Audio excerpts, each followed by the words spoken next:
interview for a housekeeping position.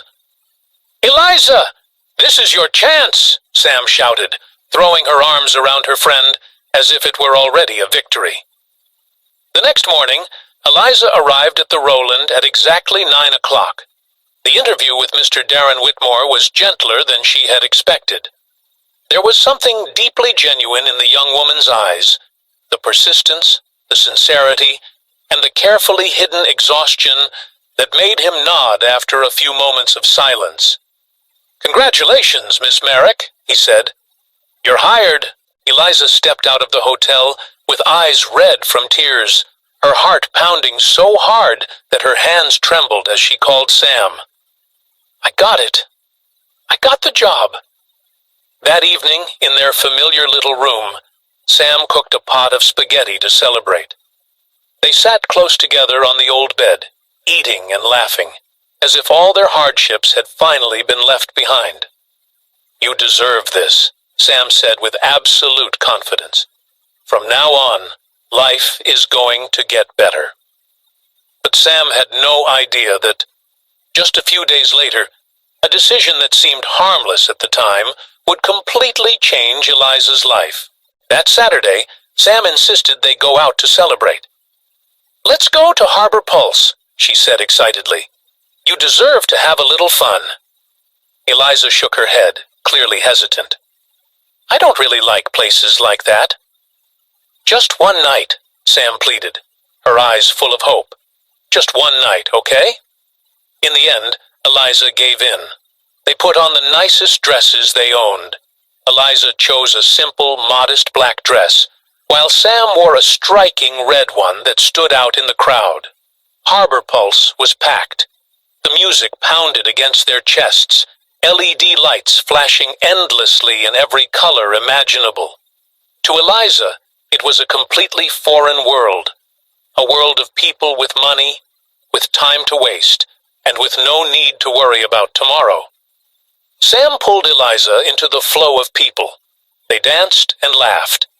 But Eliza didn't realize that about an hour earlier, she had taken a strong headache pill. By nearly 11 p.m., the medication and alcohol began to interact. Her head spun, her legs turning soft like cotton. "Sam, I need to lie down," Eliza whispered, clinging to her friend's hand.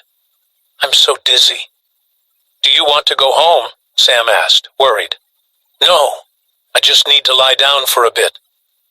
Eliza staggered up toward the hotel area of the Roland, located directly above the club. The long hallway blurred before her eyes, as if drifting. A room door stood slightly ajar. Inside, it was pitch dark, unnaturally quiet. Eliza stepped inside, saw the large bed ahead, and collapsed onto it. Sleep swept her away like a violent wave. She had no idea whose private room it was. At the same time, Graham Ashford, the 33-year-old CEO of Ashford Enterprises, was sitting alone in his black Mercedes by the Charles River. He was one of Boston's most successful young entrepreneurs. Money, power, reputation, striking good looks. Graham had it all. But tonight, none of it mattered. Calvin Sloan, his closest friend since college, a business partner Graham had trusted for 8 years, had just vanished with $8 million. Fake contracts, forged signatures. When the truth came out that morning, Graham felt as if a knife had been driven straight into his back. 8 years. I trusted him like a brother, he muttered, his voice hoarse with bitterness. Graham drained a bottle of whiskey and then called his assistant. "Get me a room at the Roland," he said tiredly. "I need a place to be alone tonight." Owen Hartley came to pick him up. When they arrived at Harbor Pulse, Graham ordered several more shots of hard liquor, trying to drown the pain gnawing at him, but the alcohol only left him more drained. Owen and the security staff had to support Graham up to a private room at the Roland.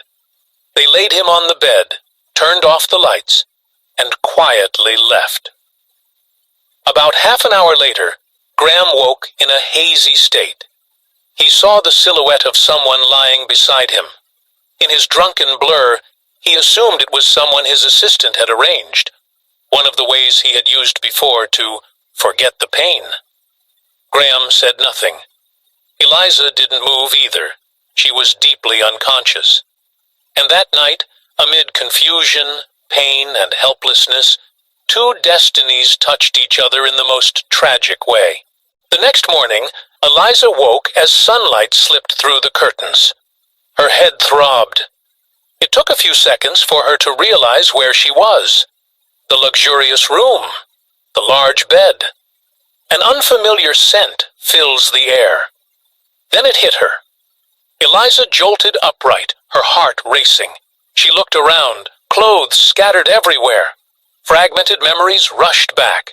She had been drunk, gone upstairs, then fallen asleep. But now, what did that mean? "Oh my God," Eliza whispered, her hands trembling. What happened? The man, whatever he was gone. The room was empty. Tears welled up. Eliza felt as if the entire world had collapsed beneath her feet. She didn't know who he was. She couldn't remember his face. She wasn't even sure what had truly happened that night. Then her gaze stopped on something glinting on the pillow. A gold necklace, thick and heavy, with the letter A engraved on it. Eliza picked it up, her hands shaking. Something inside her told her she had to keep it. This is his," she whispered. Beside it, on the small table, was a stack of cash, about $500. No note, no explanation. Holding the money, a wave of humiliation rose in Eliza's throat. She felt as if she had become someone she had never imagined herself to be. Tears fell onto the cold bills. She stuffed the money and the necklace into her bag, hurriedly got dressed, and rushed out of the hotel as if someone were chasing her. When Eliza returned to the room, Sam jumped up immediately. "Where have you been? You disappeared since last night." But Eliza didn't say a word. She simply stepped forward, collapsed into Sam's arms, and sobbed uncontrollably, like a child who had lost her entire world. 1 month passed. Eliza tried to bury that fateful night in the deepest corner of her memory. She threw herself into her work at the Roland Hotel, cleaning rooms, changing bed linens, bowing politely to guests with a courteous smile, as if nothing had ever happened. But some things cannot be forgotten, no matter how hard one tries. The signs began to appear. In the mornings, Eliza felt nauseous. Her body was strangely exhausted, as if all her energy had been drained away. Sam noticed the change. "Do you feel different lately?" Sam asked, her voice full of concern. "You don't look well at all." Eliza shook her head, trying to appear calm. "I'm just tired." But deep down, Eliza knew something was wrong. Eventually, she walked into a free clinic in Roxbury, a place for people without health insurance. Eliza sat waiting, her hands tightly clasped together, her heart pounding. When the nurse returned, the gentle smile on her face sent a chill down Eliza's spine. "Congratulations, Miss Merrick," the nurse said. "You're pregnant, about 5 weeks along." Eliza's world collapsed in that very instant. "What?" she whispered, her voice trembling so badly she could barely hear herself. On the way home, Eliza walked like someone sleepwalking. Yellow leaves drifted down onto the sidewalk. People continued to move busily around her.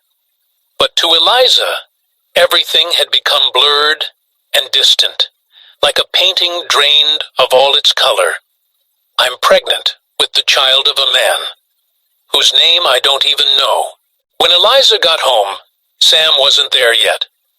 Eliza sank down onto the floor, her back resting against the familiar old bed, and broke down in tears. She cried until her voice went hoarse, until her tears ran dry, but the pain in her heart did not ease.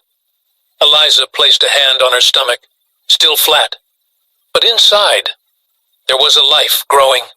A child, her child, and the child of an unknown man. "How can I possibly raise this child?" she whispered in despair. "I can barely support myself. I have no family. Just Sam." Questions crashed over her like a storm. An abortion? But Eliza had grown up in the church. She couldn't do that. Keep the baby? But how would she provide?